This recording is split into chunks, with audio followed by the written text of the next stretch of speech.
My name is Jennifer Coens. I am the Executive Director with the Ontario Prader-Willi Syndrome Association, also affectionately known as OPWSA. I've been with the association since 2015, so gosh, that's a long time now. Time flies when you're having fun, but it's a wonderful community, and I feel so honored to be a part of it and to be here with all of you this evening. So tonight, I'll just run through our short agenda. We will have a keynote presentation with Patrice Carroll, and then an opportunity for Q&A. And I know there's always tons of questions, especially when it comes to topics such as this. So we've made sure to leave plenty of time for questions and answers. And then we will also have some time at the back end to go through the OPWSA AGM portion. So if anyone's seen any of our previous conferences in person or virtual, you know that I'm not one that likes to do long and in-depth introductions, but I will say we are honored to have Patrice joining us here today. She is such a wealth of information. I've had the privilege of listening to our other conferences, whether presenting to other parents or to professional providers, and I always learn something from her. And she's also been a tremendous support to the Residential Options Committee that OPWSA has. So without further ado, I'm going to pass the torch to Patrice, and I'll bring her slides up momentarily. Thank you. Thanks, Jen. And thanks for coming tonight. I know this is a really hot topic, and we're just going to get right into it. We have saved lots of time in the end for questions. So if you have any questions, if you have a pressing question, if you have a question about something I just said, or you want clarification, you can definitely raise your hand or put it in the chat. Otherwise, you can save them to the end. Like I said, we saved a lot of time at the end for questions because I know this is something that people really like to talk about. So what we are going to start with is we're going to talk about relationships. We're going to talk about some of the things that get in the way of good, effective relationships. And then we're going to talk about what we can do to help. And then a little bit about social media, guardianship, and things like that. So we can go on to the next slide. All right, so here are the type of relationships that we're going to be talking about. Family. So we all know that people with PWS have very tight bonds with their family, and but something comes up quite often from families that I've spoken to, and that is, what happens when I'm gone? Is anyone else going to love my child like I do? And the answer is yes. So we have at Latham about 36 kids under 22 diagnosed with PWS and about 55 adults. And we have adults who are in their 50s and 60s who don't have family anymore, who have very close relationships with friends, who have platonic and romantic relationships of boyfriends and girlfriends. We have a married couple that lives in an in-law apartment attached to a group residence. So the answer is yes. If that's something that worries you, that you're not quite sure what's going to happen when your son or daughter ages, just know that these are individuals who have full, happy, quality lives and have very tight relationships with other people. And then, of course, there's a romantic sexual relationship. Now, this one we'll get into just a little bit because I know not everyone's kind of ready to talk about this. But from what I've seen, we have a number of individuals, especially in our adult program, who have long-term monogamous relationships with both opposite sex and same sex. We have individuals who are sexually intimate, and we have individuals who just have a romantic relationship who are not intimate. So it kind of runs the gambit. And Jen, we can go on to the next. So here are some of the challenges. Now, we know that kind of the fantasy talk is fairly common, and there's two sections of this. The first one is the fantasy relationships that have no basis in reality, and I'm not overly concerned about these. So these are kind of the kind of grandiose stories that I'm a Air Force pilot, I'm married, I have a bunch of kids. I'm not as concerned about these because these really are just fantasies. They tend to move in and out of these stories. They can change, they're a little more flexible. The stories that I have more concerns about are the stories that have some basis in reality. And what I mean by that is, I'll give you an example. We had a young man who was living at home with his family, and he would talk about how a woman that they went to church with was his wife. And this went on for a long time. Everyone thought it was pretty innocent. No one really mentioned anything about it, intervened at all. And then she got engaged, and he was devastated. They actually had to switch. They had to go to a different church because he was assaulting the fiance, because he was certain that that was his wife, and how could this man be marrying his wife? So when there is some basis in reality, that's something that needs to be addressed very early on. If you're noticing that your son or daughter is getting is starting to tell stories about someone that they know, starting to gravitate towards them and isolate from other people, that's something that needs to be addressed very, very quickly, to say it's not your wife, it's not your girlfriend, and make sure that you base them in reality a little bit more than you would if they're talking about something that is not in their lives at all, like the airline pilot. What we see oftentimes is people with PWS, because they are often kind of the outlier wherever they are, because their chances are they're the only person with the syndrome, they can be victims of bullying. And then what can happen in turn is they can become a bully to other people. So just make sure that you know what's under that behavior. If you do start seeing some bullying, or certainly address it if they are being bullied, just something that to pay very close attention to that. And the other instances of vulnerability are if your son or daughter is in a relationship, just make sure what if the other person has the right intentions. So we've had individuals be in relationships with people just because they're bringing them food, or just because they're giving them something. You'll oftentimes, if your son or daughter is in a day program, you'll see them gravitating towards the person who has the most severe disability, and chances are they're probably trying to get something from that person. So just make sure that you have an understanding of what's underneath that relationship. And we can go to the next slide, Jen. Okay, so when a good thing goes bad, and this is something that is really, really important to understand. Not letting go, especially after a breakup. Now, we can't expect people to learn if they don't have the experience. So having that experience of being in a relationship and breaking up, it's not that different from a neurotypical child or adult being in a relationship and then breaking up. It's important to understand that they have to go through this. There may be some really dramatic moments, and that's really not any different than any other teenager or young adult or adult going through a breakup for the first time. So oftentimes we hear people say that, that they're worried about their child being in a relationship because they don't know how to handle their emotions or their impulse control, and all those things are true. But they're also true with neurotypical children who haven't been in a relationship yet. So sometimes we have to kind of figure out what's PWS and what's just normal kind of teenage hormone first relationship behavior. And we can go to the next one. Okay, so 3 reasons for relationship challenges. Now, we ask our kids and our adults to negotiate in a world that requires a set of skills that they do not have.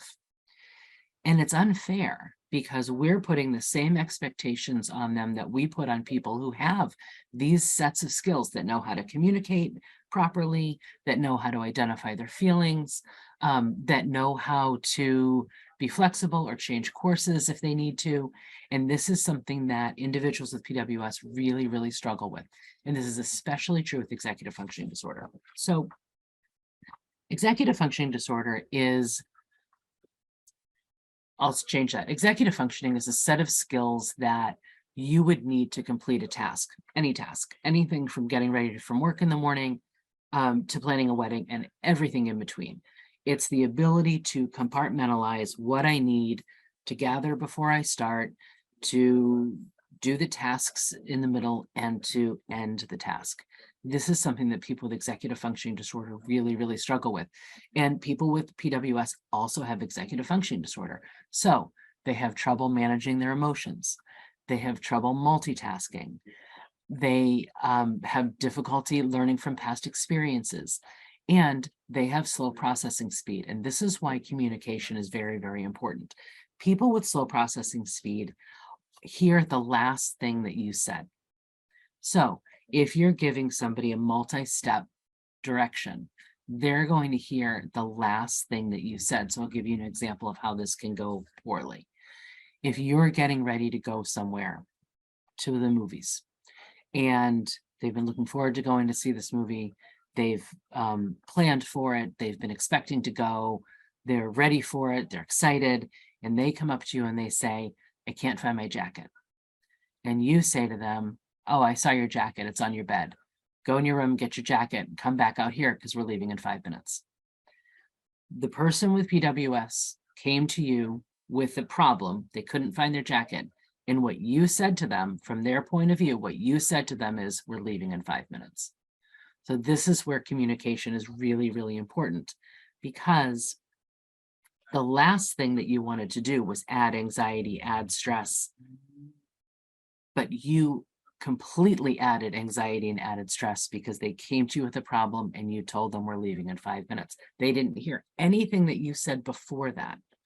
So having really clear communication is vital. What you can do to help someone with executive functioning disorder is, excuse me, help them with time management. You can help them organize their space. Less is more.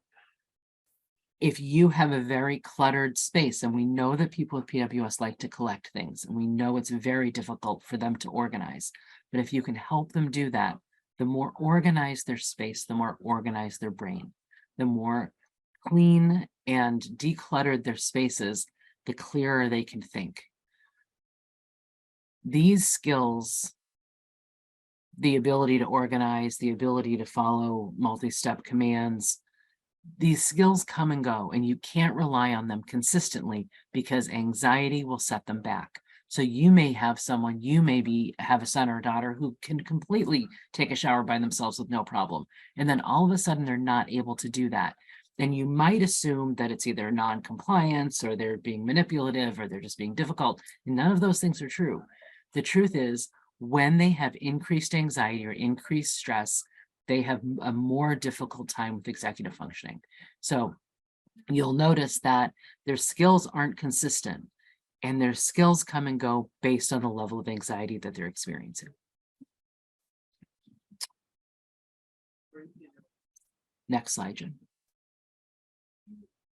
Okay, so this is something that's really important to understand someone with executive functioning disorder. So the person with executive functioning disorder can't look at a problem and say it's either a little problem, a big problem, a huge emergency.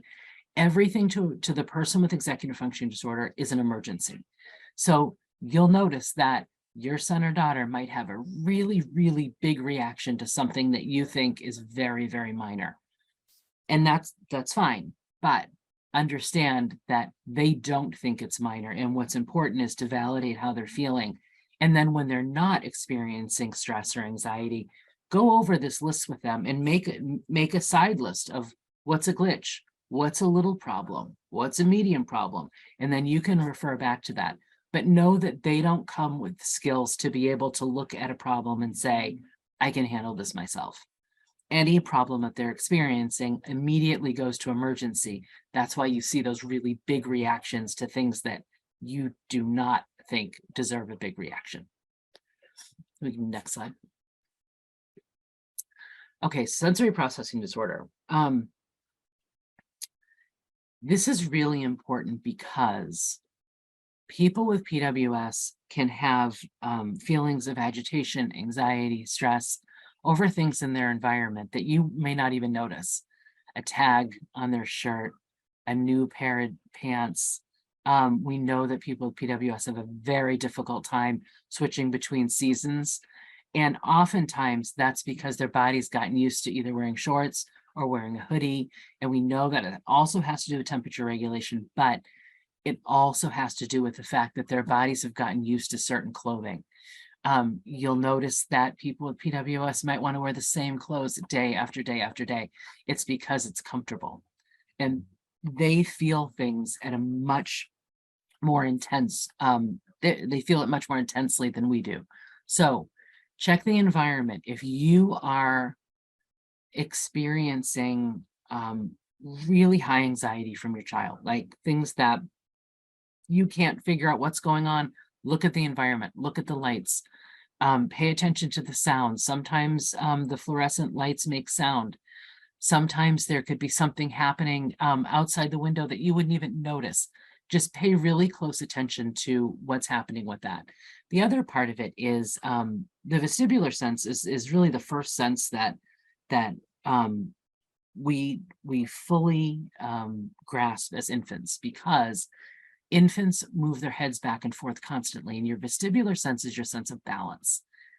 Babies with PWS don't move their heads back and forth because they have low muscle tone.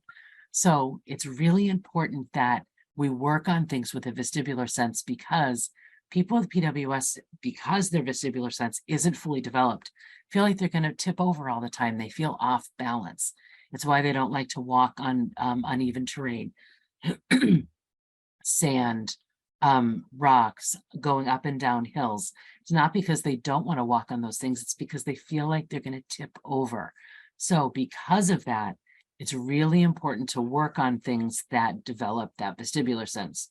Swings, seesaw, balance beams very close to the ground, juggling even with just two objects. All of those things will work on the vestibular sense. So we want to make sure that we're teaching our kids and our adults to tell you how they feel, so they don't feel like they have to show you how they're feeling.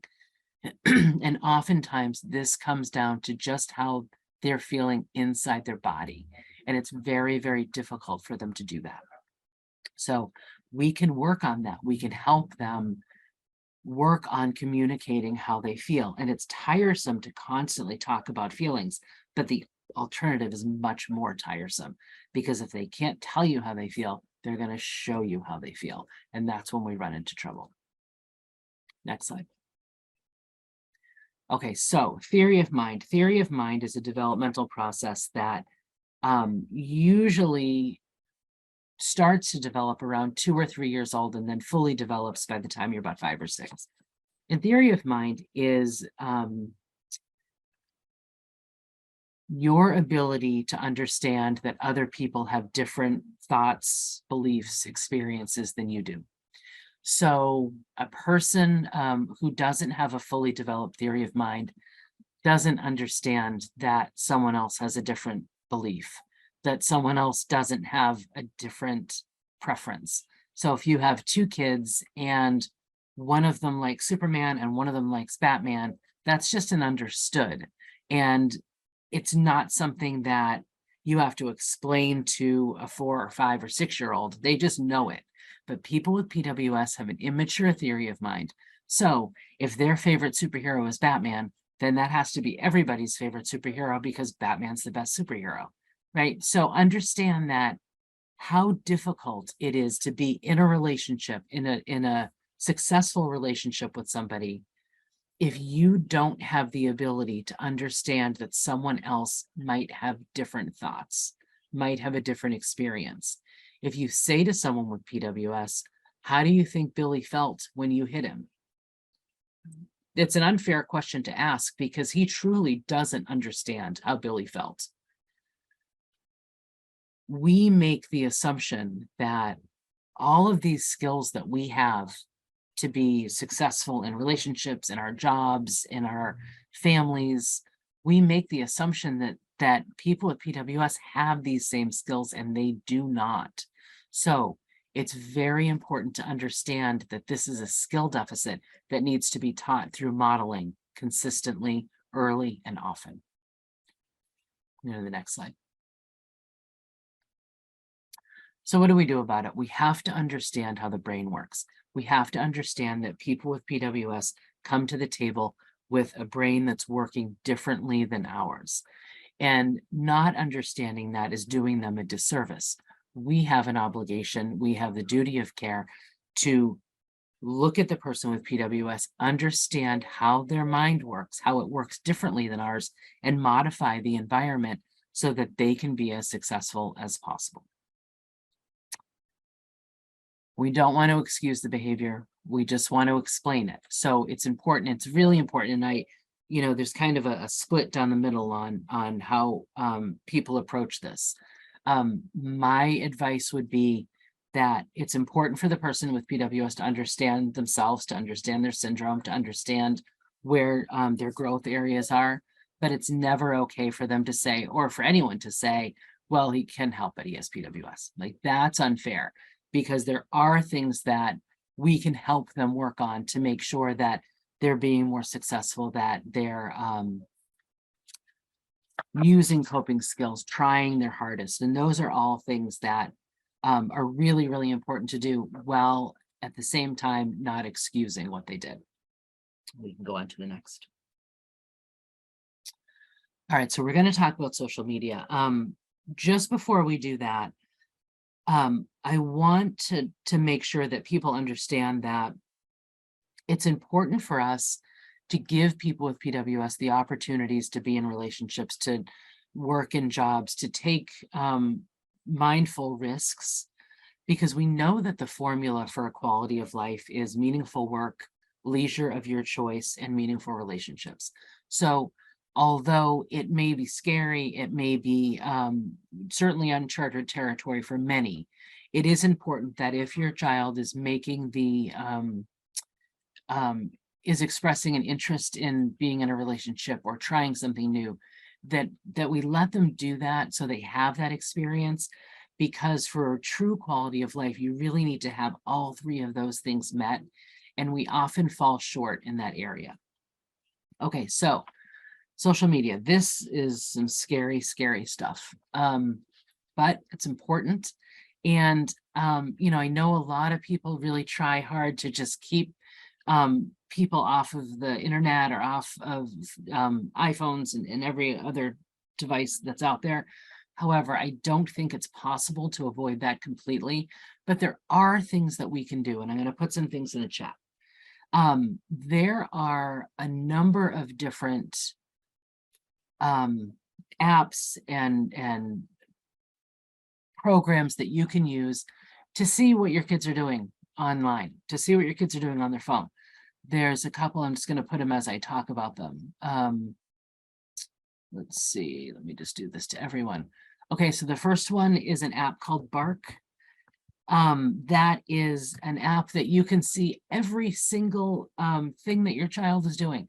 You can you can get alerts on your phone, and it's going to tell you every single game they're playing, person they're talking to, app they're using. There's another one called Net Nanny that does something very similar to that. There's Google Family Link.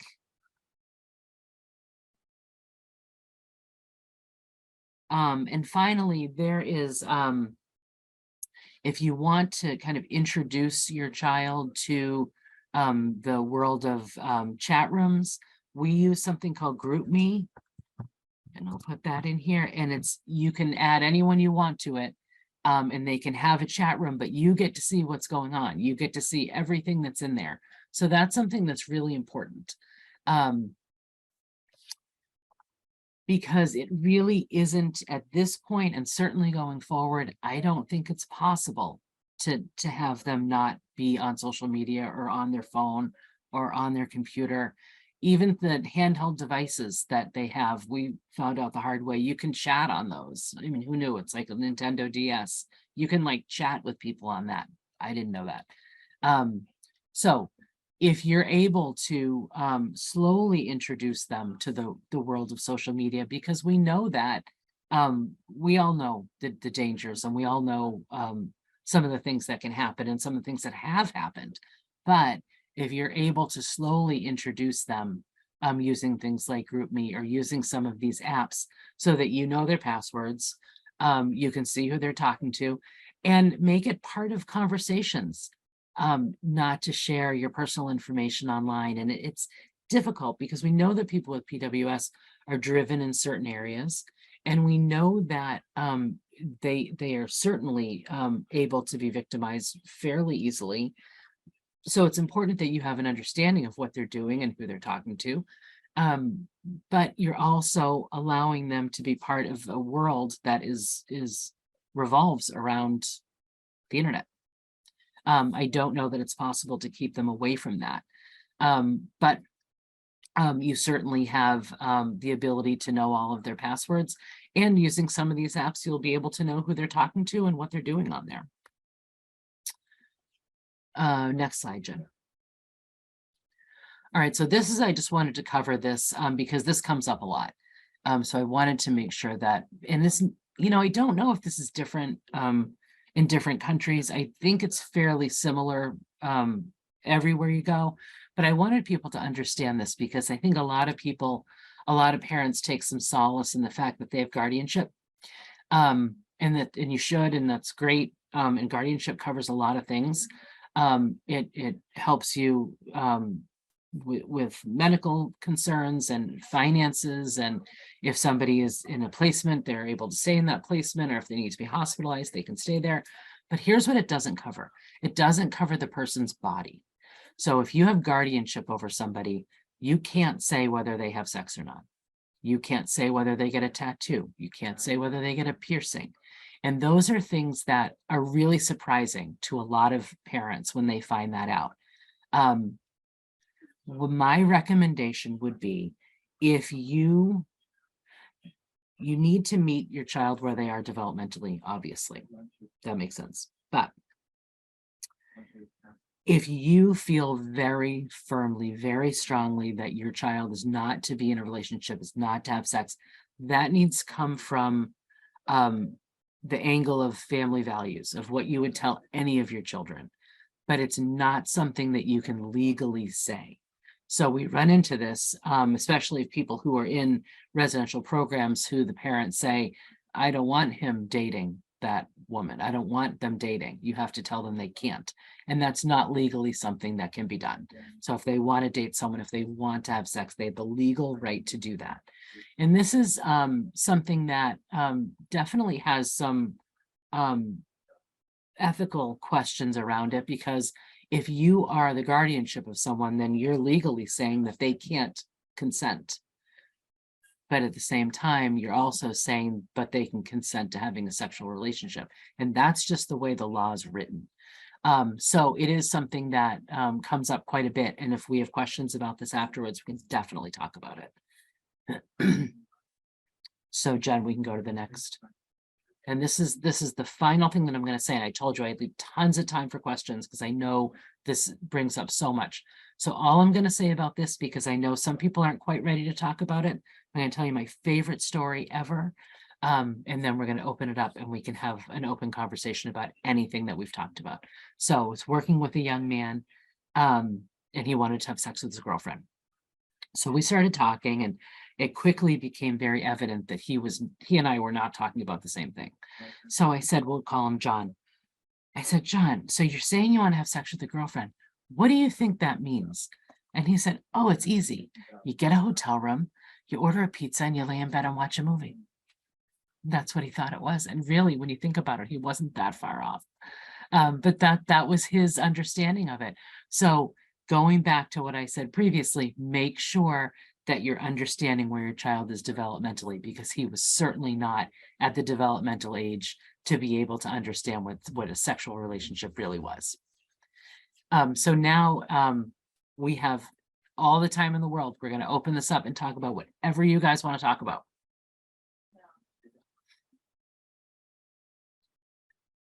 Okay. Well, I will allow folks to start to put some stuff into the chat, Yep. but in the meantime, I do have one question that came through already. Yep. Let me just pull it up here. So do you think that, or do PWS behaviors and their executive functioning affect cognitive testing? Yeah, that's a really, really good question. And this has been coming up quite a bit lately, that we have, we know that people with PWS have inconsistent skill sets. So typically, a neurotypical person, if they're at a certain cognitive level, they're going to test that way across the board. People with PWS, when you look at their testing, it's all over the place. So they can score really high in one area and really low in another. And it doesn't look like what a neurotypical person's, it actually doesn't look like what most other disabilities would test at. It's kind of specific to PWS, is that their skill set goes way up and down. And it also goes way up and down depending on the day, depending on if they had a good morning or not. So executive functioning is something that is kind of interwoven through every part of who they are. It absolutely affects their cognitive testing, partially because just as test takers, they struggle. And so that's something that has to be taken into account. And the tester has to understand PWS, and they almost never do. So it's something that there's so much wrong with the way that we do cognitive testing on people with PWS, because it doesn't give you a good snapshot of them at all. Because if you notice, if you have a test 1 year apart, they can be off by 10, 12 points or more, which is huge. Any recommendations for that to like get a more accurate sense of test of the test? We don't have anything right now other than really how they're doing that day, trying to make sure they're at close to baseline as possible. But we really don't have a great way of testing what they know and what they don't know, other than anecdotal. None of the standardized tests are effective with them, in my opinion. Gotcha. I'm just trying to see if there was anything else related to that question. So in terms of, you mentioned earlier about improving time management skills. Do you have any suggestions, tips on how to go about doing that? Yeah, so this came up. We presented in Ireland over the summer, and this was one of the questions from the audience: is what do we do about time management? Because we know that so many people with PWS struggle with time, and just the concept of time, like what's 10 minutes, what's an hour. And we had a lot of good suggestions from the audience, and one woman from Israel suggested that you do like cards. So purple would be 10 minutes, green would be 15 minutes, red would be, so that you have kind of a visual of, over time you learn that this purple card means 10 minutes from now, this red card means half hour from now. And it really was the best thing that I'd heard of so far, because it's really a struggle to get them to understand that. So timers are great. Some people that I've worked with do really well with hourglasses, because it's something that they can actually see. So a timer that's counting down, you still have to have an understanding of what a minute is. But if you can actually look at it, that's super, super helpful. Great suggestions. Thank you. So you also spent some time talking about organization and the fact that individuals with PWS are often hoarders and to collect a lot of things. Do you have any great organizational tips that have worked with some of the folks that you support? Yeah. So one of the things that I don't think we kind of use enough is the fact that they're really compassionate people. And they want to help, and they want to be helpers. So one of the things that's worked really well is to have them gather a bucket or a bin or whatever you want to use of things to donate. it only works if they get to bring it to wherever they're donating. So you can say, next week is donation day, fill your bin, and then you guys go and donate it to the Salvation Army or wherever you use, whatever charity that you want to donate it to. So that's helpful. Another thing that's super helpful is to have a picture of here's what an acceptable room looks like. And when it starts to get to the unacceptable, fire hazard room that we all know and love, then you have to take things, start either putting them kind of 3 in and 3 out. So if you get 3 things in your room, you have to take 3 things out of your room, and that can be really, really helpful. But they do really like the charity one. That really does work because they really do like to be helpers. That's a great suggestion.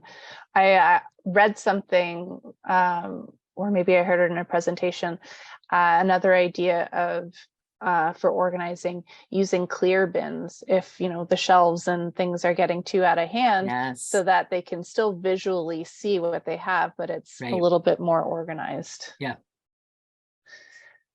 Okay, well, I know I'm not the only one with questions. So I would love to get some folks from the audience involved. Could I get some hands raised? Again, you can click on reactions and use the raise hand button in there if you prefer to ask your question verbally, or enter it into the chat room. You can send your message publicly to everyone, or if you're a little bit shyer and would prefer to send a private message to me and I can read it on your behalf, I'm happy to do that as well. Patrice, this is a question I always like to ask folks. What is the most common question you get asked? So the most common question that I get asked is, do people with PWS make good friends? Because so often we get people who, we hear from people that their child doesn't have any friends. And there's kind of a belief out there that they don't make good friends, and they absolutely do. They're compassionate, they're friendly, they're supportive, they're caring. When they're in an environment where they're understood, where they're not having to constantly apologize for their behavior because people understand why they're acting the way they're acting, they make incredible friends. So we know that, we see it every single day, how good of a friend they can be. So that comes up the most is, why doesn't my daughter have any friends? Or my son's never had a real friend. And it really is, what it comes down to is they're often in a situation where they always feel like the odd man out because nobody understands them. They're the only kid in school with PWS, the only person in their town with PWS. But when you get them in an environment where they feel supported, where they are understood, they make really, really good friends. And as far as like the boyfriend girlfriend thing goes, what I've seen is that the girls tend to be more into having a boyfriend and the boys just kind of go along with it. And I think it may just be more of a social construct, like they think that's what they're supposed to be doing rather than the drive. I think that's really what it comes down to, is that the girls really feel like they're supposed to pair up, and they seem to be they're definitely the more dominant in the relationship across the board.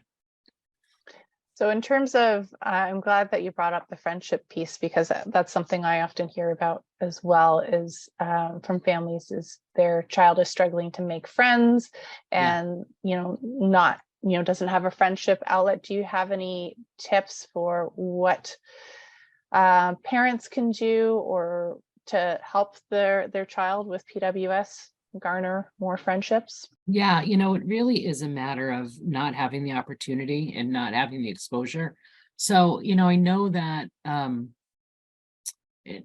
more that you can get them connected, and certainly I'm not saying that they can only have friends with other kids at PWS. All I'm saying with that is that they're more understood in a community of people with PWS. I would use the virtual platform more because we're all so used to it. It's so easy to do, to get groups together when there isn't a conference time, or because we know when there's conferences, how excited the kids are to be around each other and how they look forward to it. And they do have friends that they see, but they may only see them once a year. I would use the virtual platform as much as possible, because you can have groups. We do them 3 times a week at Latham, for not the Latham kids, just kids all across the United States. And we're in the same time zone. So if you guys want to jump in on that, just let me know, because we're more than happy to have more kids on there. We have an adult group once a month, and then 3 times a week we have groups with the kids. And they're friends, like they've never met, but they are absolutely friends. They call each other when, on off days. It's amazing. We're doing it for like 2.5 years. It's awesome. That's wonderful. If you could send me the info for that, I'll include it when I send the follow-up email with the slide deck. Yeah, definitely. And also I will ask if you could send a link to that social media resource that you shared from Yes, Latham. definitely. Yeah, that would be definitely. great. Yeah. So I got a question privately through the chat, and just to respect privacy, I will not read out the name of who it's from, but it says, my guy, 15 years old, is a hugger. It's the way he shows love and friendship. We've been trying for years to help him understand that he can be friends with people without hugging them, or that people like him even if they don't want to hug. It really makes him sad when people don't hug him, but it's hard for him to understand that teenage boys and girls don't necessarily want to be hugged. Any suggestions? Yeah, so we run into this quite a bit. So there are definitely, and you can even do it like a visual, like, sir, like, here are the people in your circle that you can hug, and here are the people that you can give a side hug. And the bigger circle is, here are the people that you can give a fist bump. So it makes sense. And he's an affectionate kid, and that's awesome. I love that. I'm a hugger too, so I totally get it.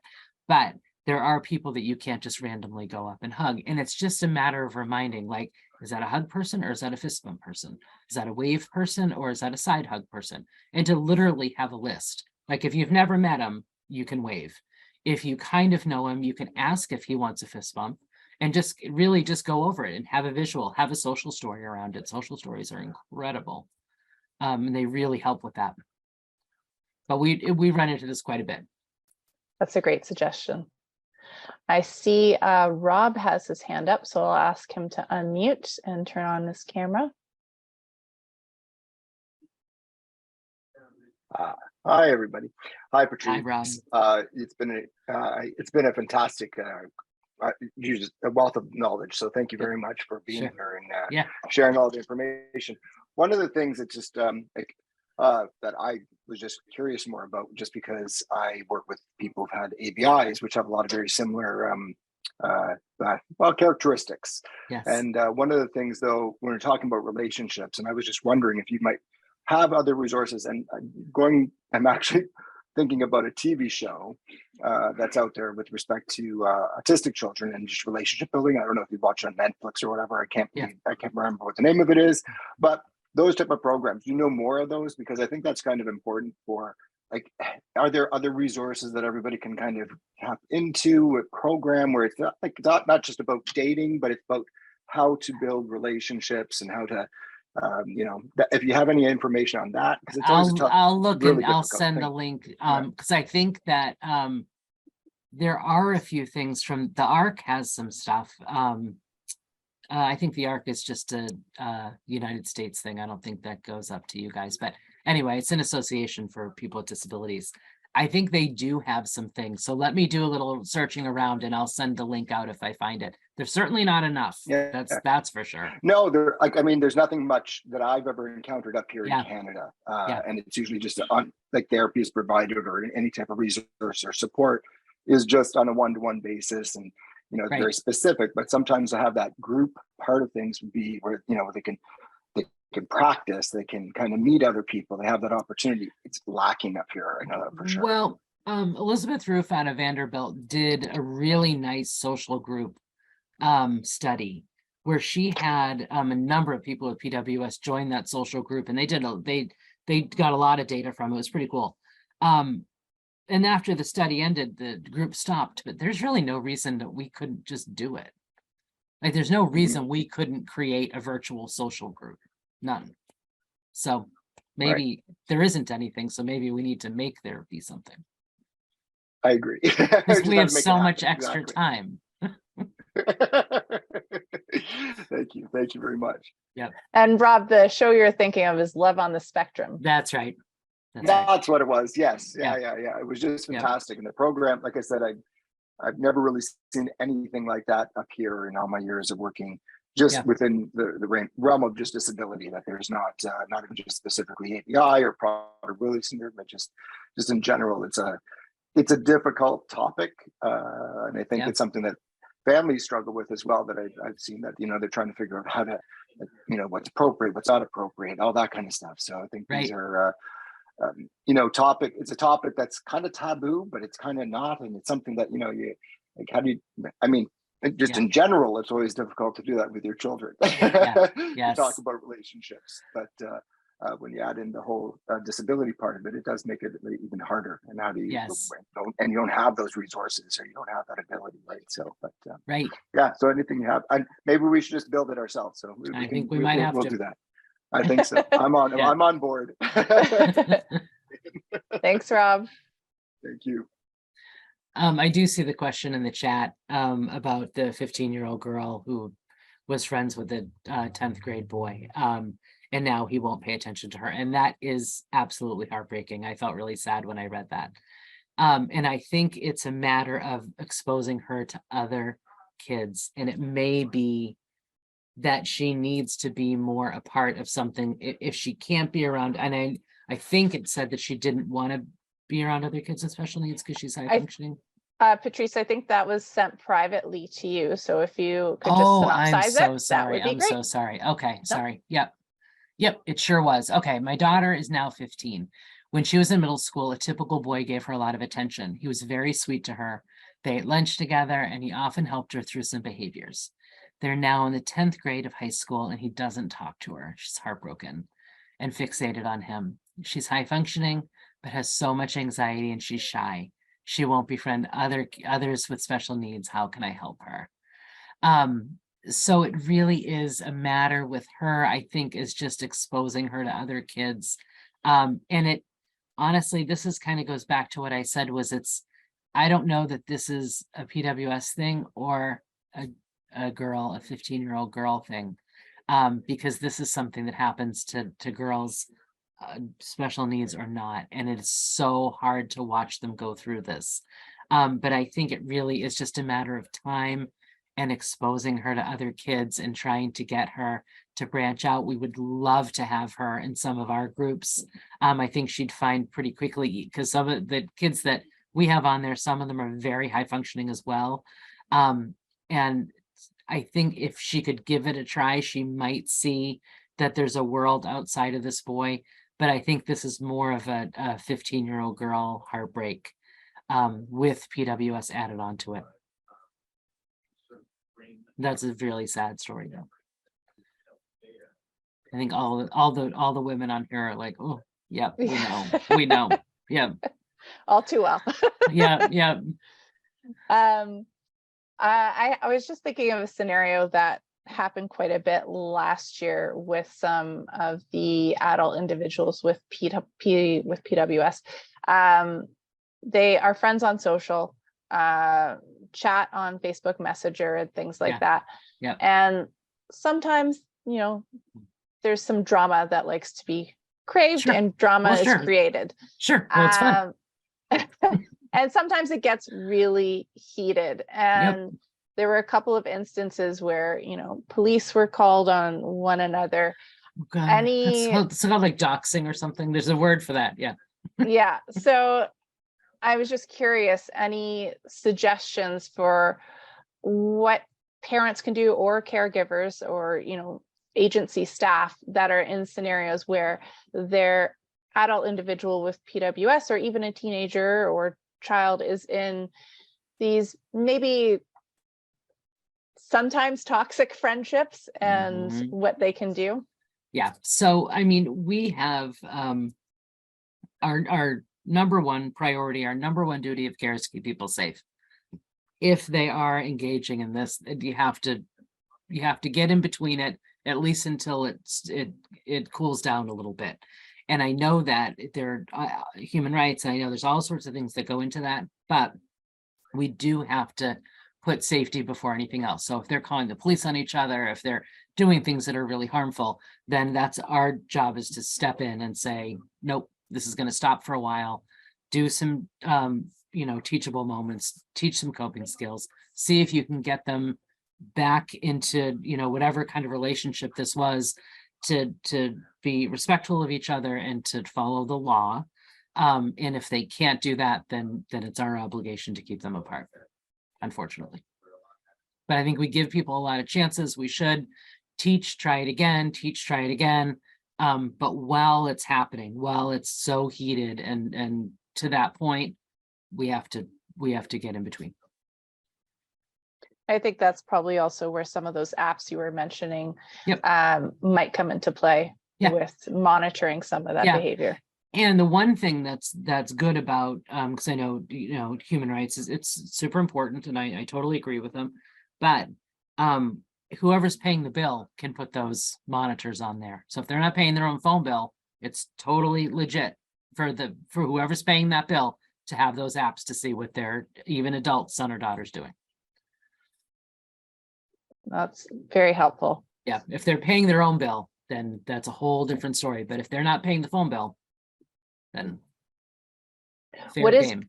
What has been one of the more common challenges that some of the guys at Latham have been experiencing For the adults? Yeah, or even it would be good to actually see the different ages if you have some children examples as well. Yeah, I think that for the kids, the number one issue is jealousy. If somebody likes, it's so similar to like middle school. Someone likes someone and they like someone else, and there's a whole song about that somewhere.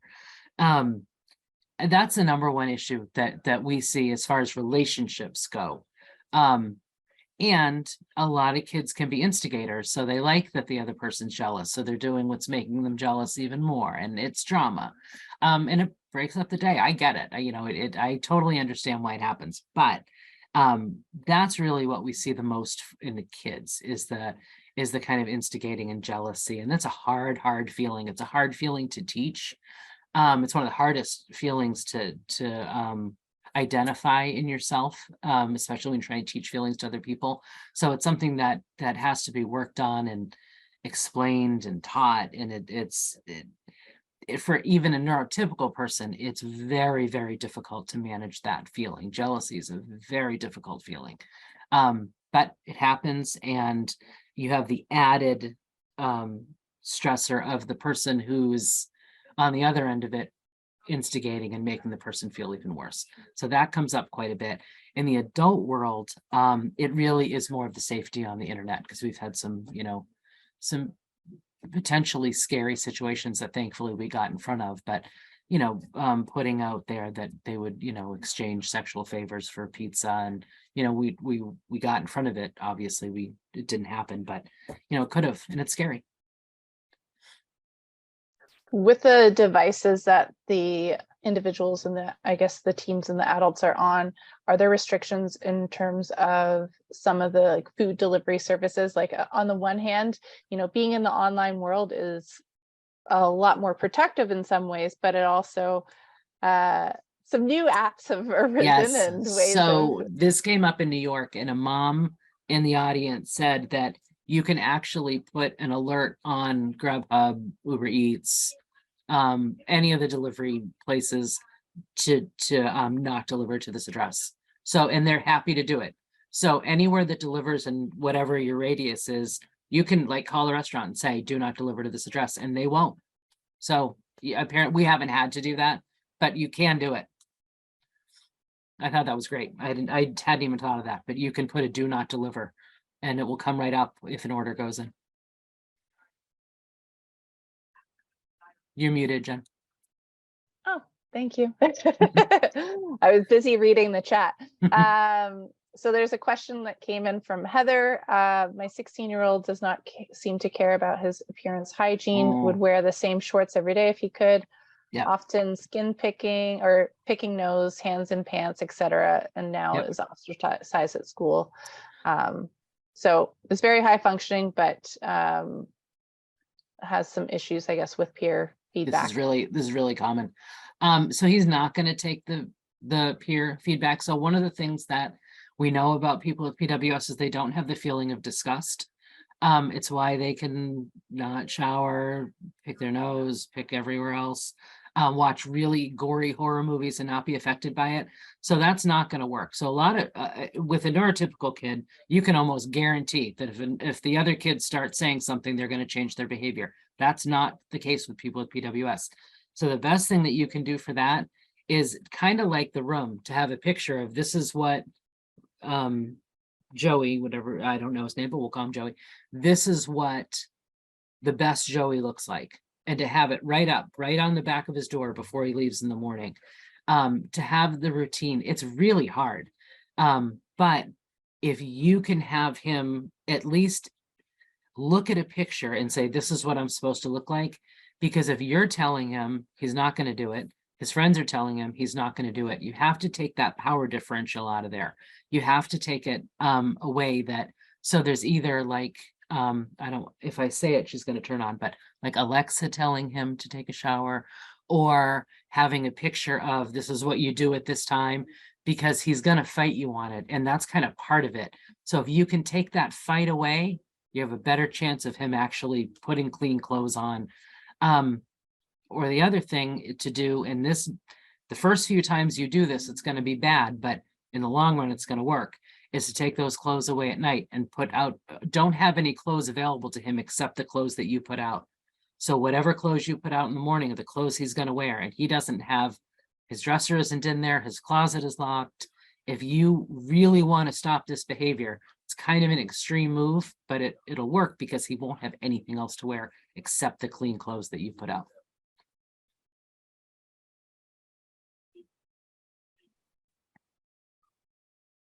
Okay, I see that someone is starting to put a message in, so I'll wait to see if they come back. In the meantime, I wanted to ask, there was a situation where a teenager with PWS was talking about things that the parent just thought was not appropriate, and was struggling to get them away from that topic of conversation. So any tips for, you know, modeling appropriate conversation, or how to, you know, get away from particular topics that might be, you know, a little taboo? It depends on what's behind the behavior. So if what's behind the behavior is the shock value, like they know that it upsets you, it's going to keep happening. Or if what's behind the behavior is they really don't know that this isn't appropriate, then it really is a matter of modeling. It goes back to like a social story, like here's what we talk about in public, here are the things we talk about in private. I worked with a young man years ago who just had a really dark interest, like he just had really dark interests, and he would ask things, really pretty shocking things about things in history, wars, what bodies look like when they get hit by a bomb, like things that you would never think about. And he really just didn't know that you weren't supposed to ask those things around other people. And we just kind of diverted him into, here's an encyclopedia, like here are things you can learn about this stuff, but you can't talk about this in a group. If you want to ask someone one-on-one, it's still a little weird, but you could ask the question, but here's the appropriate place to ask it. Here are the appropriate people to ask. But if he's doing it to shock, then that's a little bit different. And in that case, you have to just extinguish that behavior by completely ignoring it. And then eventually he's going to stop because he's not getting the reaction he wants. So it depends on why he's doing it. Is he doing it to shock, or is he doing it because he really doesn't know? Because their social skills can be pretty bad. That's very helpful. I've gotten a direct message. So the first question is, what are your top 3 interventions to help with executive functioning disorder, mostly with helping slow processing and managing simple tasks? Yeah. So the managing simple tasks is one-step commands, always, until you know that the person can handle more than that. It is one-step commands. If you tell someone with executive functioning disorder to go clean their room, they're going to have absolutely no idea what to do. If you say to someone with PWS, I'm sorry, with executive functioning disorder, to get your dirty clothes off the floor and bring me your laundry basket. Remember, they only heard the last thing, so they're going to bring you an empty laundry basket. So you really have to break it down into very, very small steps, one thing at a time. And over time, you can add to that. And as they get used to it, but remember that if their anxiety is up for some reason, you're going to have to go back to that one-step command. The other thing to do is with the slow processing speed, it's the same thing. Just really clear communication. Pretend like you're in court. Only answer the question that was asked. That's it. So if somebody says to you, if it's a holiday weekend and they say, do I go to school on Monday? What you want to say, because we're conversational by nature, you want to say, no, Monday's Memorial Day. We don't go to school on Memorial Day. Do you guys even have Memorial Day? Whatever your holiday is, whatever a Monday holiday is in Canada. Victoria Day. Okay, so it's Victoria Day on Monday. We did, we don't have school on Monday because it's Victoria Day. What, here are some of the things we're going to do over the weekend. That is a completely overwhelming conversation. The answer to, do we have school on Monday, is no. And I promise you, they will ask the follow-up questions. There's no way they're not going to. So, do we have school on Monday? No. Stop. Wait.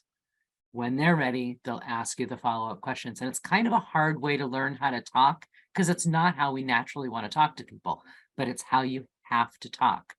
Is there school on Monday? No. That's it. Wait.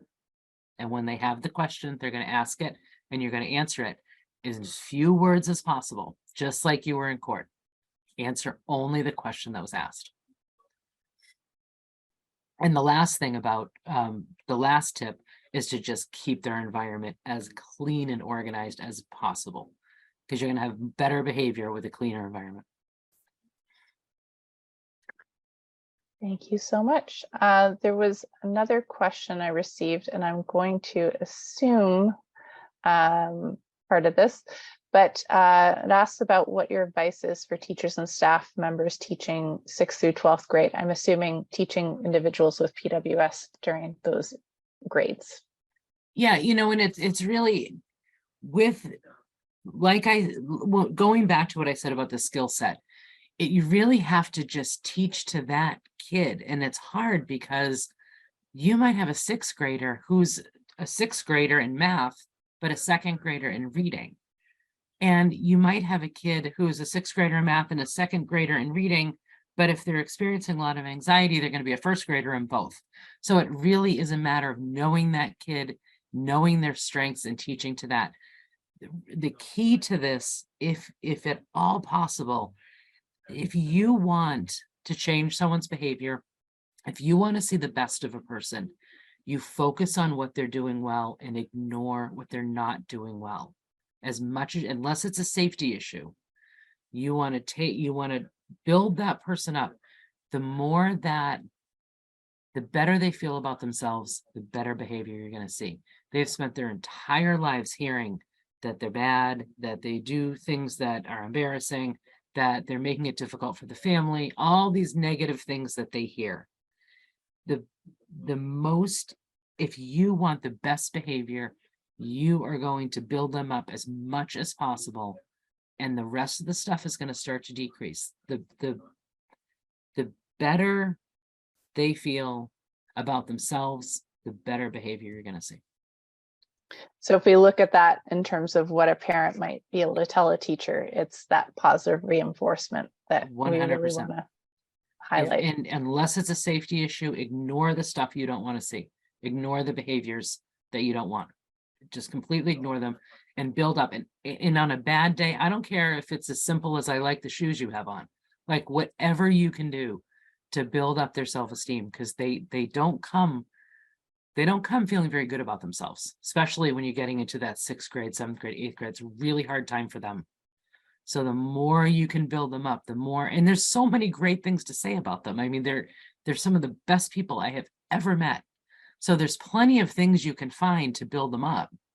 Do that, and the rest of the stuff is going to decrease. Awesome. Well, I think, do you have any other questions on your side? Did you get any other private messages? Just double check. I don't think so. Okay, I have gone through all of mine, so I just want to thank you so much, Patrice, for, oh, well, we got one last one. That's okay. That's okay. All right. How would you deal with a meltdown when it's past the point of where you can have any conversations? Yeah. And that's, a lot of times you can stop it at a certain point, but then once it's passed, all you can do is keep the area safe, keep them safe, keep the people around them safe, get out of the way. They almost never do something out of spite or out of revenge or targeting a particular person. It's really whoever's in the way at the moment. So get out of the way, get the kids out of the way, get stuff out of the way that you don't want, like the computer out of the way, anything expensive. They're going to have it. It's going to be an explosion. It's going to end, and they're almost always going to fall asleep afterwards. Let them sleep. It's their way of resetting themselves. There really isn't anything you can do other than keeping the environment safe. If it's past that point, it's past that point. You got to let it roll. And then when it's over, it's over. Some people like to go back and kind of talk about it. I don't find that's very helpful. I find that it's more helpful just to teach the coping skills when they're back to baseline and just start new and just forget about what happened. But some people like to go back and kind of talk about, why did this happen? What could you have done differently? Either way, both ways work. Just my preference is to just take note of what happened. Something in the environment didn't go well. Try to change it for the next time, and then try to teach them some of the skills that they need to not get to that point. Thank you. Yeah. Well, based on some of the comments that I'm seeing in the chat, you brought so much wealth of information to this group. It really was very informative for me as well as all of the participants. So thank you so Good. much for spending the time to be with us up here, and hopefully we'll see you again soon, either in person or online. Definitely. And I have some things I'll send you, Jen, that you can send out to the rest of the group. That would be wonderful. Thank you. Thank you, guys. It was great seeing everyone.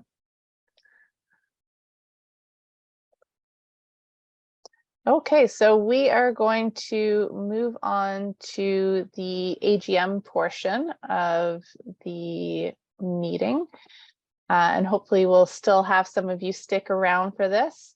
But before we get started, I wanted to introduce Holly Sine and Rob Pividor, our co-chairs for the associations, and allow them a chance to say a few words. So I'll just spotlight them.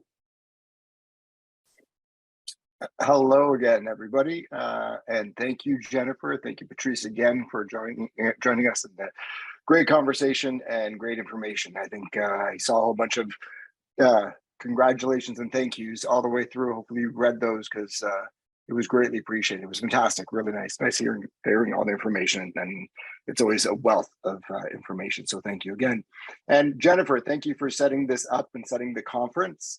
And welcome everyone to our AGM. I guess I should have started off with that one. But anyways, like me, I kind of go back and forth all over the place until I get to where I cover all the parts and pieces I need to cover. So, but Jen and everybody, welcome again to the AGM portion of tonight.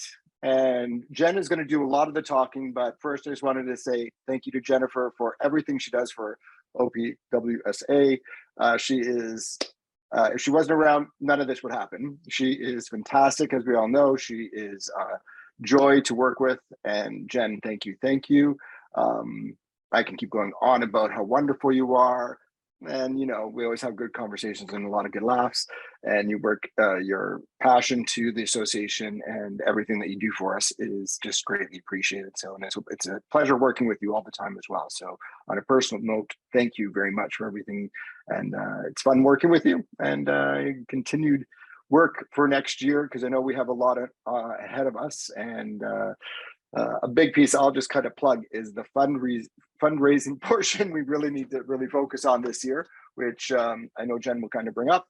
And I'll let you take it from here, Jen. Or actually, I think Holly might be jumping into chat. And I don't know where she is. I don't see her on my little screen of faces. Oh, wait, there she is. Oh, wait, I do see you. Okay. Thank you for the kind words, Rob. Your check's in the mail. Thank you. You're welcome. Anytime.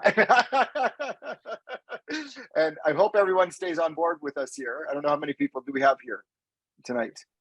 Most We people had stay with about us, so it's 30. We are great. at 21 right now. So thank you for holding on, everybody. And if you have any questions for myself, for Holly, and of course for Jen throughout this little update of what the organization's been doing, please pass it on. Thank you. Thanks, guys. Holly. Thanks, Rob. Hi, everyone. I'm Holly Sine. For those of you that don't know me, thank you so much for joining tonight. We're very happy to host this virtual conference in the AGM. Jennifer, I can echo Rob's words in saying how much Jennifer does for this organization and how much she really carries the weight. And Rob and I are here to support the initiatives and to drive things forward. We've been doing so together for a number of years and happy to do so and enjoying ourselves while we do it. We're very fortunate that we got to hear Patrice. I've been listening to her over the past 8 years. My son with Prader-Willi is 8, turning 9 in January. And Patrice knows PWS individuals very, very well, as you can tell from the presentation we just had. So, these conferences are very well thought out and organized from Jennifer. And we're really glad that you joined tonight and took advantage of Patrice's expertise. Rob and I will be here if there's any additional questions as Jen goes through our AGM slides. And just wanted to say hi and also thank Rob for, taking his time to support the Prader-Willi community over, I think 20 plus years he's been doing this. And we're very, very lucky. 31 to be exact. I just calculated it. Yes. So, and 31 as you can see years. my picture, I look a lot younger in that picture there too, but that wasn't that long ago. I don't know. Yeah, so we're, Rob, 31 years, Jennifer's been with us for 6 years and, no direct affiliation to Prader-Willi syndrome. So we're very, very fortunate. And, we really want to give them a shout out as well for being here and majority of our board, which you'll see when Jennifer introduces them. So thank you. And Holly. thanks for being here. Thanks to the board. Thanks to the board as well. They've done a really great job, but I'll let Jen go through it. And thank you, Holly. You are fantastic to be a co-chair with too. So thank you. Well, thank you both, Holly and Rob, for your leadership. It's been a pleasure working with the two of you over the past, I was trying to figure this out with Rob prior to the session. I think we're at about 5 or 6 years of where you guys at the helm. So thank you so much for your leadership. It's been a pleasure working with you. So how the AGM is going to work is I'm going to first introduce our board of directors, and then I'll go through some of the work that we have done in 2022, as well as where we're headed in 2023. And so last things to wrap up. So continuing on with the introductions of our board of directors, we have Colin Dickey, our treasurer. We have our board members, Kathy Shiner and Christina McDonald, and Maria Fernandez, Marla Fine, and Dr. Sam Bassick. And all of our board has been just amazing, really stepping up to the plate to drive some of our existing initiatives, but also bring forth new ideas and new directions to the organization. So it's been a pleasure working with each and every one of you. So I'm just going to highlight some of the programs and initiatives that we have been a part of over the past year, and I'll go into detail with some of them as well. So first, kicking off, this year we had 2 1K a day challenges. We had one in February and one in August. These are challenges where each day throughout the month, we encourage individuals with PWS to participate in 30 minutes of physical activity or walk a kilometer for the day. Throughout the month, I post videos of myself walking around the neighborhood, usually with my dog, and just as a way to help encourage those participating along with me. I'm lucky enough that I get to spend time at Shadow Lake with teens and adults with PWS, and a number of them will say to me at camp, oh, thank you so much for doing that. It really helped keep me motivated. as we were going through the month. So I do find that really rewarding to see that that they're enjoying kind of having that little reward to their being physically active throughout the month. And everyone that completes the challenge gets a certificate and a prize mailed to them. We also hosted PWS Awareness Month back in May, which is PWS Awareness Month. And the way we celebrate it is we post Did You Know facts about PWS on our Facebook and Instagram. And these are daily facts about PWS that are small and easily digestible pieces of information that members within our own community can share with their own family, friends, etc., to help bring some greater understanding to Prader-Willi syndrome. We know how complex PWS is, and sometimes it's hard for friends and family to really grasp all of the details of what day-to-day life looks like. So these Did You Know facts have been really well received, and I'll go through some facts on the next slide about that as well. We also did a daily PWS Everyday Challenge post where I do up a calendar for the month where each day there's different activities. Some are physical activities like walking or, doing an online yoga class. Other activities are more, relaxation and mindfulness sorts of things like doing some box breathing exercises or, read a magazine or a book. And some are, we have a puzzle challenge. We know how much individuals with PWS love doing puzzles. So we do have that throughout the month as well. We also shared 2 stories from our community about the members within our community on our Facebook or on our website and Facebook and Instagram as well. So a couple of things I wanted to highlight in terms of feedback. As I mentioned, our posts were really well received. We were shared on a number of different pages, but one in particular I wanted to highlight was the Prader-Willi syndrome community, which has over 4,000 members on Facebook. And we get some great comments. So we got a comment about clapping emojis and thanks for the posts, and just some other comments that I wanted to share that I saw on some of the other posts that members in our community had shared. So those comments are from their loved ones, either friends or family. So it's been rewarding to see the impact of some of these messages. So one of our posts, which was a Did You Know fact about hypotonia, I believe, one of the ones that I shared on the previous slide, was shared over 40 times just on that Prader-Willi syndrome community alone. So it's really got quite a good reach. We had our PWS week at Shadow Lake this year in May, at the end of May and early June. They're still recuperating from COVID times. So we typically, pre-COVID, we would have had close to 40 campers. This year we were able to have 27 campers, so up from last year for sure. But hoping that we can get back to our regular numbers soon, because everyone loves coming to our PWS week, and we had a wait list of about 10 people. So hoping that we can get everyone there this year. And I wanted to give a shout out to our amazing volunteers, Linda Netherton, Jan Beto, and Lindsay Beaucamp, for volunteering and spending time at Shadow Lake with me throughout the week. It was amazing, and I find it very rewarding, and so thankful that I get to spend that time there. So it's really nice to have volunteers there to share the experience with.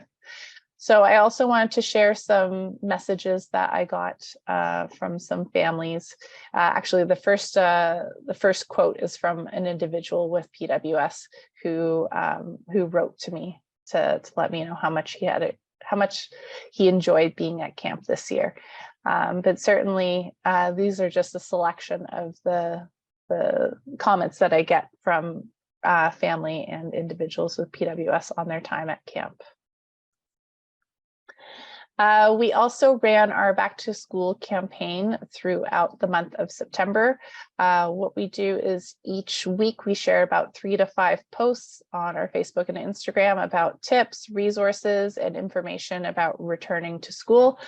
And we also shared some tips from parents as well. It's been a really good success for us. Actually, that last picture of the school lunch packing chart, I had a number of people reach out to me to get a PDF version of that so that they can utilize that to help plan lunches throughout the week. So if you're not following us on our socials, you'll see that we do quite a bit throughout the year. So you should make sure to follow us on Facebook and Instagram. The Animal Care Project. So this is something exciting. We started working on this, I believe it was in 2021 or maybe late 2020. I think actually late 2020. It's hard, COVID times. But we've really made some headway this year. And I'm excited to report that, well, first I'll give a bit of background about the project. So the purpose of the project is to look for volunteer opportunities for individuals with PWS to volunteer at local animal shelters, because we know individuals with PWS really enjoy spending time with animals. And we thought that that could be a great volunteer opportunity. So during COVID, when we first started looking into this, we were doing a lot of background work to see, what organizations were doing similar things and, get some lessons learned and things like that. And reached out to some shelters and really put a plan in place for how we were going to move forward with this project. So one of the things that I've been involved with over the summer and into the fall was reaching out to local animal shelters and pet daycares in various regions. We did have 4 individuals with PWS in 3 different regions reach out to express interest in being involved in this program. So 2 in Mississauga, Oakville area, 1 in Ajax, Oshawa area, 1 in Markham, Thornhill. So that's where we've been focusing our energy, was reaching out to shelters in those areas to see if they're now accepting volunteers, because during COVID they weren't, and see what sort of whether they would have a volunteer program that would be appropriate for an individual with PWS. So we have identified shelters in Mississauga, Oakville, and Ajax, Oshawa that are accepting volunteers, and we are working with the families in those areas to go through the application process and get started with that. We are continuing to contact shelters and pet daycares within Markham Thornhill, as well as in Toronto, to assist other people in those regions, but we are certainly looking for other opportunities as well. So if you have a child or someone that you're working with that has PWS that would be interested in volunteering with animals, please reach out and let me know. We'd be happy to try to pound some pavement and find some opportunities for you. I also wanted to mention that there was another individual who was in a high school placement, and I spoke with the co-op teacher, and he was trying to connect with a shelter in the Mississauga, Oakville area to see about doing a co-op placement at a local shelter. So if your child is in high school and looking for co-op placements and may be interested in doing a volunteer placement, that is also another option. So again, if you're looking for some opportunities locally, feel free to reach out to me, and I'll see how I can assist you. All right, I'm going to motor on. I wanted to mention the Residential Options Committee work. Kathy Malov, who is a former co-chair of OPWSA and former board member, she's really been steering the ship for the Residential Options Committee work. Some of this information may seem familiar to you, but I did want to highlight in particular that this past year, Kathy's been engaging with the Toronto DS Service Provider Committee and has been working with developing a think tank that has been co-sponsored by VITA, which is a PWS specific group home. in the Toronto area. And we did actually receive some funding for this work through the Ontario Caregiver Association. And there's lots of exciting projects underway. One project is actually in development in the GTA area. It's still probably 3 to 4 years away from coming into fruition, but very exciting work being done. So if anyone is interested in learning more about the Residential Options Committee, Kathy does host meetings a few times a year with families that are kind of in that age range of looking for housing solutions. So if you're not on that committee yet and would like to be involved, please feel free to reach out to Kathy. I've put her email on screen, or you can also send a message to me and I can connect you. This past year, we've also conducted we've been working more with agencies and group homes. We've conducted training for a few different group homes and agencies over the past year, as well as working with those agencies that are supporting some individuals with PWS and trying to basically be a bit of a liaison between the parent and the group home to see how best those homes and staff can support their child with PWS. And certainly I did want to flag that so that if your child is working with an agency or living in a group home and you're having any challenges, questions, you can always reach out to me and I would be happy to assist you. In October, we hosted our Wines Among the Vines event. Huge shout out to Rob Pividor for organizing, finding the locations and really putting together the idea of all these wine tastings and a drag show. Who knew it would all come together, but it was a really, really fantastic event. Best one yet. And another shout out to Holly, who packed the place with, her friends and her sister's friends. And it was such a fun night. It was actually our most successful year yet as well. We had great sponsors for the event and was a really, really good time. So we're looking forward to how we can build on that success and improve it for 2023. Cheers to Charity. We are running this right now. It's one of our larger fundraising campaigns. We do this every year. This year we have 1,500 tickets printed. It's $10 a ticket. The grand prize is $1,000 worth of gift cards. If you are interested in purchasing tickets, we're actually very close to selling out, but feel free to reach out to me and I'll get you a couple of tickets. So yeah, if you're interested in purchasing tickets, you can contact me. I don't think we need any more sellers at this point, because as I said, we're very close to selling out, but if you're interested in supporting us next year, we would love to have you.